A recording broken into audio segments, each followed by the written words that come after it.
Stand by to roll. The final stage of production. A filmmaker and sound engineer mix the tracks, voice, sound effects, music, to recreate an historic sequence in the development of sound motion pictures. Give me the tracks on 7, 8, and 9. A, B, and C. Light me. Just lock up, interlock, we're ready to go. Stand by to roll. I'll give you a cue. Roll film. Jolson on interlock. Okay, this is the jazz singer. Effects A and B, music A and B, and effects. Dirty hands, dirty face, little devil, that's what they say. But to me, he's an angel of a joy. Whoopee, I found my voice. Mr. Watson, come here, I want you. A development which is destined to create an entirely new art.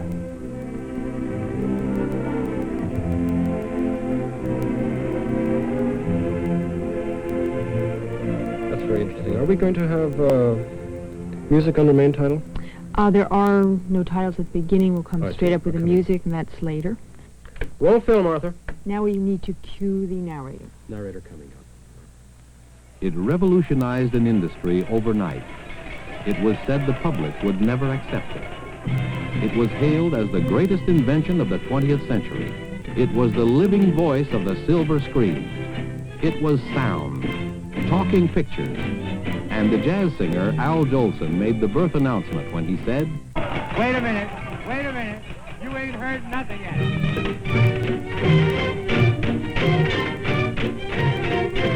Roll film. One of the first public demonstrations of a Vitaphone film was shown at the Philadelphia World's Fair in 1926. In the film, Alexander Graham Bell's assistant, Thomas Watson, recalled Bell's belief in the need for long-distance, two-way voice communication. This belief led, almost by chance, to talking pictures. During the months that we were experimenting on his telegraph, Bell often spoke to me of another invention that he was struggling with. It was the telephone. I remember my surprise when he first told me he expected soon to be able to talk by telegraph.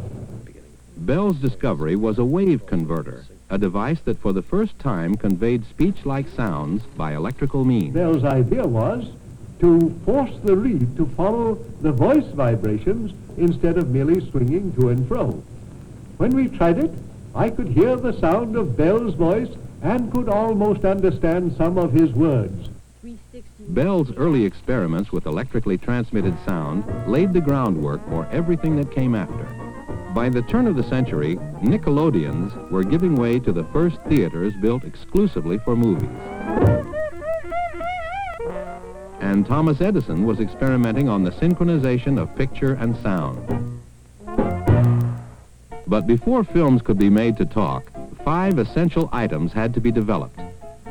Amplification, electrical recording and reproduction mechanisms, microphones, loudspeakers, and a method to synchronize sound to picture.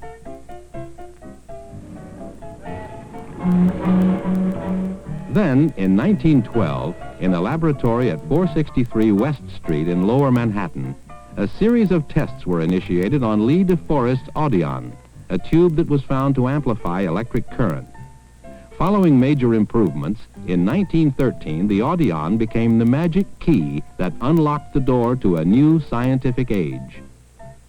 The race to revolutionize communications was on.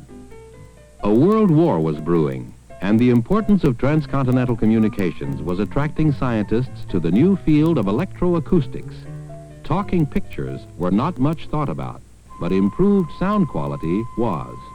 Therefore, it was decided to record sound for its use as a laboratory tool, and to do this, scientists would experiment with an old but non-commercial technique, the recording of sound upon film. Sue took Father's shoe bench out. She was waiting at my lawn. I eat pea soup at 6:15. Sue took Father's shoe bench out. In 1916 came one of the foundation stones on which Sound Motion Pictures was built, the condenser microphone, which gave uniform response at various pitches in the audible range. And loudspeakers, which were in reality loud-speaking telephones, proved their worth. On Armistice Day, 1921, President Warren G. Harding delivered an address at Arlington National Cemetery. His words were carried over long-distance circuits to San Francisco and New York, and were heard by more than 150,000 persons, the largest audience ever to hear a single speaker. By 1922, radio had developed its lusty voice, and the public liked what it heard. That same year, the first electrically recorded talking picture was shown non-commercially. And although sound on film was eventually adopted, discs were used first because the methods for producing them were well known. Also, discs of popular film music could be sold commercially.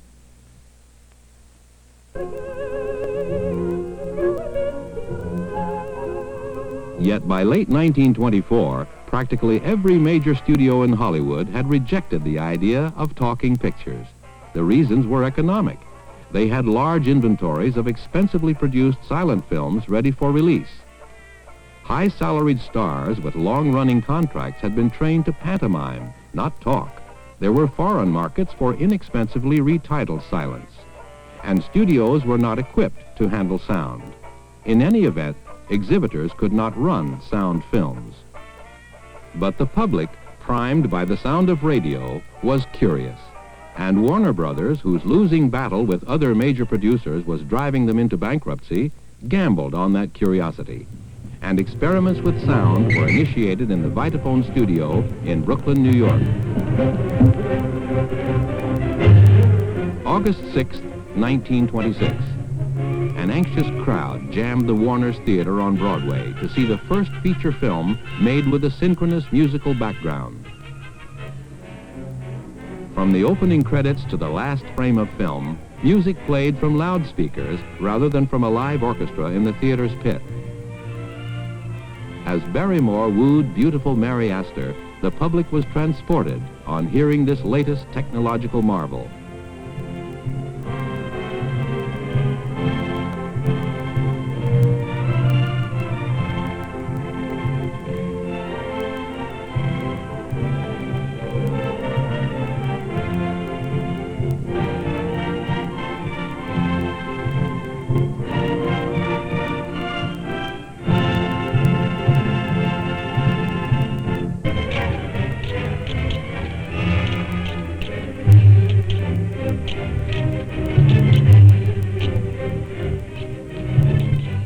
When the flashing blades of the Don and his villainous Borgia rival, played by Montague Love, were actually heard in combat, some viewers believed that live actors were fencing in synchronization, hidden behind the screen.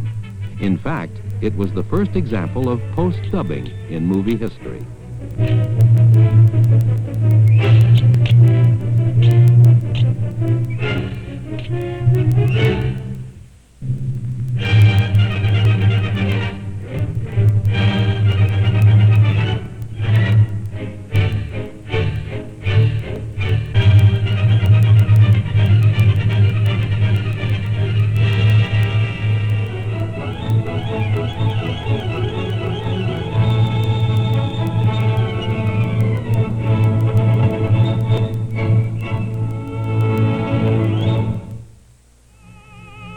But it was the fully synchronous short subjects on the program that prompted a Columbia University professor to state, "No closer approach to resurrection has been made by science."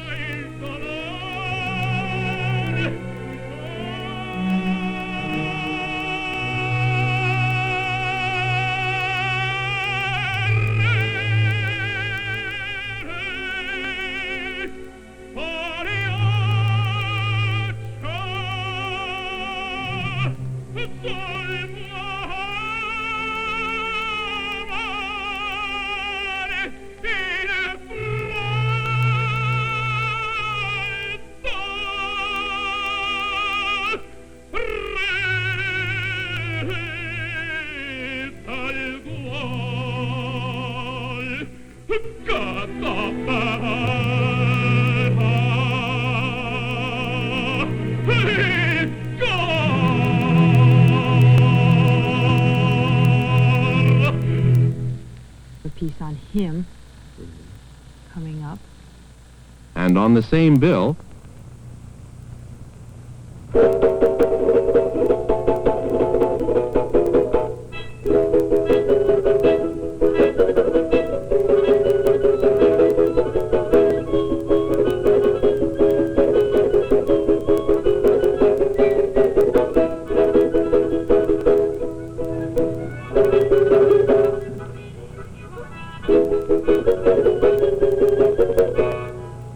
Ready to segue into the narrator. Right. Here we go. As I zero it out, here we go. Roll film.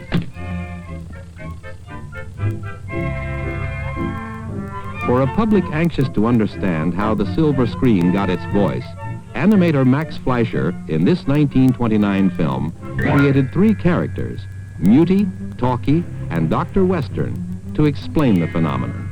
Hey, Mute, what's the big idea of busting up my act?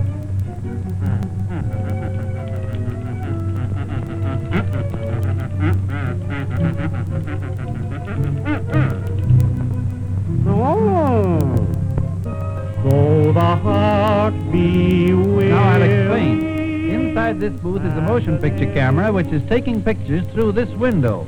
We use a soundproof booth.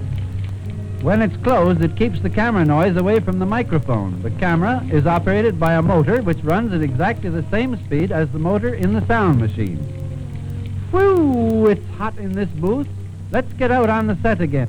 This microphone changes the sound waves into electrical vibrations, which are amplified here and sent along these wires to the mixer room. The sounds from the stage microphones are mixed here so that they sound natural for the action in the production. Talkie, there goes your cue. You're next on screen, while Mutie can go try on his new voice. Okay. If there had been any doubt the year before, there wasn't after the night of October 6, 1927. Al Jolson made The Jazz Singer and history when he appeared in a film that had been conceived as a silent drama to be interspersed with songs. But the ebullient Jolson ad-libbed the rallying cry that signaled an end to the silent era and the birth of talkies. Wait a minute. You ain't heard nothing yet. Wait a minute, I tell you. You ain't heard nothing. You want to hear Toot Toot Tootsie? All right, hold on. No, listen. Play Toot Toot Tootsie, 3 choruses, you understand? And the third chorus, I whistle. Now give it to him hard and heavy. Go right ahead. Toot Toot Tootsie, goodbye. Toot Toot Tootsie, don't cry. The little choo-choo train that takes me away from you. You don't know just how sad it makes me. Kiss me pretty and then, ow, do it over again.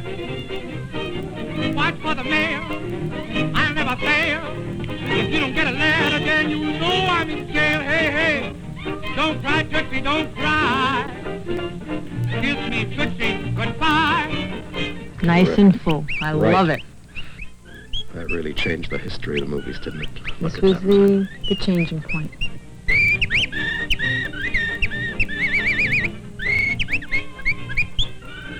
By January 1928, only 150 of the almost 20,000 American movie houses could show talking pictures. But within a few years, 15,000 theaters were okay for sound. It was indeed toot toot tootsie goodbye to the silent past and hello to the future. Get hot. Goodbye, Tootsie, goodbye. Ah. Goodbye, Tootsie, don't cry. The little choo-choo train that takes me away from you. You don't know just how sad it makes me. Kiss me pretty and then, hey, do it over again. for the mail. I'll never fail. You don't get early when you know I'm in jail. Da-da-da. Don't cry, Tootie, don't cry. Ah! Goodbye, Tootsie. I gotta buy.